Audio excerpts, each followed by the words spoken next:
یہ دنیا کی زندگی دھوکے کے سوا کچھ نہیں، پھر کیوں کسی کے لیے اپنے رب کو ناراض کیا جائے؟ کیوں نفسی خواہشات کو ترجیح دی جائے؟ اللہ اپنی محبت عطا کر دیجیے، ایسی محبت جو جنت تک لے جائے۔ میرے رب، میرا مرنا، میرا جینا صرف تیری خاطر ہے، اور اس پر مجھے استقامت دینا تا زندگی۔ آمین یا رب۔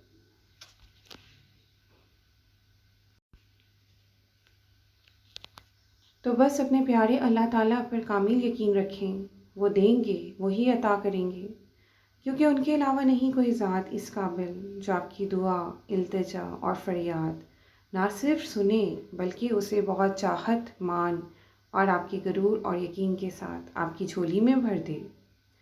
وہ تمام چیزیں عطا کر دیتے ہیں جو آپ نے تھک کر، مایوس ہو کر مانگنا بھی چھوڑ دی تھیں، اور تب آپ حیران رہ جائیں گے کہ اللہ تعالیٰ، یہ تو میں نے مانگنا بھی چھوڑ دیا تھا۔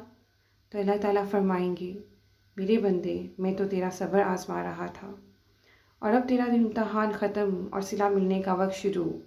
اب دیکھ میں تجھے کیا کیا، کس کس وسائل سے عطا کرتا ہوں کہ تو حیران رہ جائے گا۔ اور جب کن فیکون کی ہوا میں نے چلا دی تو تیرا سر سجدے سے نہیں اٹھے گا۔ یہ وہ لوگ ہوتے ہیں جو یقین اور امید کے ساتھ اپنے اللہ کا شکر ادا نہیں کرتے، تو پھر مالک کے ساتھ بے وفائی ہے۔ اللہ تعالیٰ ہم سب کو یقین اور صبر کی طاقت عطا فرمائیں اور ہمارے معاملات آسان فرما دیں۔ آمین ثم آمین یا رب العالمین۔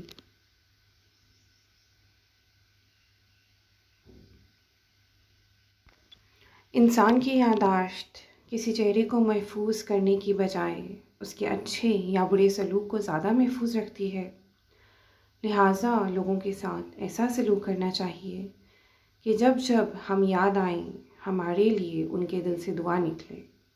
اللہ پاک ہمیں اپنی مخلوق کے ساتھ حسن سلوک کی توفیق عطا فرمائیں۔ آمین ثم آمین یا رب العالمین۔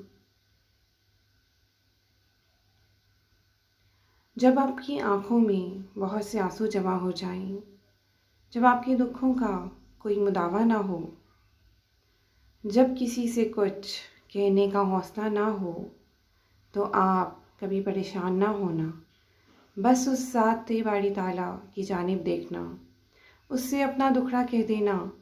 بے شک وہی تو ہے جو روتے کو ہنسا دیتا ہے، وہی تو ہے جو بگڑی بنا دیتا ہے، اور وہی تو ہے جو ڈوبتی کشتی کو پار لگا دیتا ہے۔ بس اس سے امید رکھنا، اس پہ یقین رکھنا، دیر یا سویر وہ ضرور نوازتا ہے۔